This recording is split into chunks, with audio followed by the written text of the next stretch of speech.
आज हम exit poll का विश्लेषण कर रहे हैं और एग्जिट पोल का विश्लेषण तब तक संपूर्ण नहीं हो सकता जब तक वो व्यक्ति आपके सामने ना हो जिन्होंने आज तक के लिए ये एग्जिट पोल किया है, और उनका नाम है प्रदीप गुप्ता।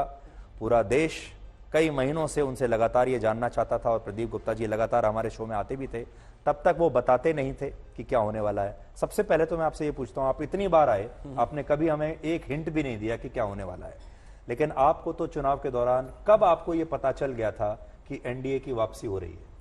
आज तो आप बता सकते हैं। 3 फेज के बाद।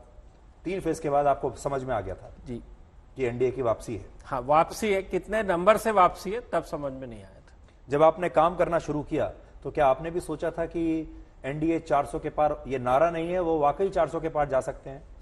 देखिए सुधीर जी, हम लोग कभी भी क्या पॉलिटिकल पार्टी लीडर या मीडिया में कह रहे हैं, मैं हमेशा अपने ऑफिस में भी बोलता हूं, अपने माइंड को 0 पे सेट करिए भाई। आपको कुछ भी नहीं पता है पॉलिटिकल सिनारियो के बारे में, और जो जनता कह रही है उसका एनालिसिस कीजिए, उसको रिकॉर्ड कीजिए और उसके बेसिस पे अपना काम कीजिए। मैं हमेशा कहता हूं सेइंग एंड डूइंग, सेइंग से कुछ भी नहीं होने वाला है, डूइंग से ही सब कुछ होने वाला है। अब इस एग्जिट पोल का जो आया है, सबसे बड़ा यूएसपी आप क्या देखते हैं? विपक्ष की सबसे बड़ी भूल और बीजेपी का सबसे बड़ा यूएसपी? बीजेपी का सबसे बड़ा यूएसपी तो ऑफ कोर्स नो डाउट, कोई बात ही नहीं है उसमें, delivery delivery delivery of Modi government. बस एक ही यूएसपी है, वो है डिलीवरी। एक शब्द में बता दिया मैंने, डिलीवरी जो हर घर घर तक पहुंचाई जाती है। एक सरकार से क्या उम्मीद की जाती है? सरकार बनी क्यों है? कोई नेता कुर्सी पे बैठा क्यों है? उससे उम्मीद है कि वो क्या करेंगे। और कंट्री इतना लार्ज और विशाल और डाइवर्स है, तो वो यदि काम ना करे सरकार या नेता, तो जनता बदल देती है। विपक्ष की सबसे बड़ी भूल? विपक्ष की सबसे बड़ी भूल ये है कि एक नरेटिव, जैसे मैंने अभी बात किया, कि यदि सरकार में जो बैठा है या कुछ काम ना करे तो जनता उसको रिप्लेस कर देती है, बाहर कर देती है सत्ता से।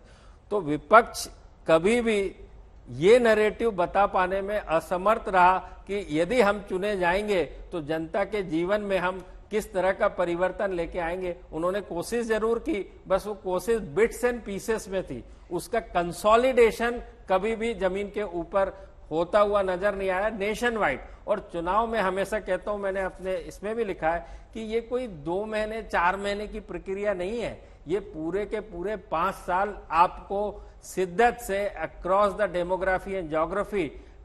डेमोग्राफी की जब मैं बात करता हूं तो उम्र, जाति, महिला पुरुष और डेमोग्राफी रूरल अर्बन, हर जगह पर किन किन चीजों की जरूरतें हैं जनता के जीवन में, उसका आकलन करके और उसका समाधान बना के जनता के समक्ष जाना चाहिए। तो जनता आप पे विश्वास करने की स्थिति में करेगी। आपको याद होगा 2013 के बाद जब मोदी प्राइम मिनिस्टर डिक्लेयर हुए थे, सबसे बड़ा नारा तो ये था कि हम अच्छे दिन लाने वाले। वो तो सेइंग हो गई, जो मैं मार्केटिंग आप कुछ भी करते रहो, जब तक प्रोडक्ट में दम नहीं होगा कुछ। उन्होंने क्या बात कही, आपने कांग्रेस को 60 साल दिए हैं, आप मुझे केवल 60 महीने दे दीजिए, और मेरी बात का विश्वास तब कीजिए जब आप गुजरात में जान जाएं कि मैंने वहां के जीवन में, लोगों के जीवन में। आखिर में छोटा सा सवाल है, विपक्ष ये सारी बातें सीखने की बजाय आपके पीछे पड़ा है और आज राहुल गांधी ने भी ये कहा कि ये तो मोदी मीडिया का पोल है, उनको इस पोल पर विश्वास ही नहीं है।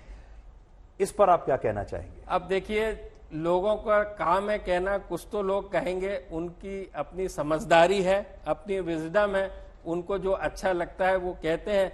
हमने एक्सिस माइंड इंडिया आज तक ने पूरी की पूरी मेहनत की है, और ये छोटी मोटी मेहनत नहीं है सुधीर जी। जैसे मैंने बताया था, 5,82,000 लोगों से डोर टू डोर घर जाके बात तो करना, एक भी फोन का सर्वे नहीं है जी। और वो 22,288 गांव में करना, 22,200। प्रदीप जी, समय हमारा खत्म हो रहा है, लेकिन 4 जून को आपकी भी परीक्षा है। नेताओं की, पार्टियों की परीक्षा तो है ही, आपकी भी परीक्षा है, और हम ये चाहेंगे कि इस परीक्षा में आप भी, जैसे बीजेपी बहुत सारे राज्यों में 100% सीटें ले रही है, आप भी 100 में से 100 नंबर लेकर इस देश के लोगों के सामने पास हो जाए। बिल्कुल, परीक्षा 2 महीने में, एक तो हमारे नंबर सही आने चाहिए, सब आने चाहिए, नहीं तो दूसरा जो अभी लोग कह रहे हैं, आरोप लगा रहे हैं, उनको भी एक गलत धारणा बनाने का मौका मिलता है। उस लिहाज से भी, उससे भी बड़ी परीक्षा है। Pradeep ji, thank you so much, और हम लगातार 4 जून तक आपसे बात तो करते ही रहेंगे।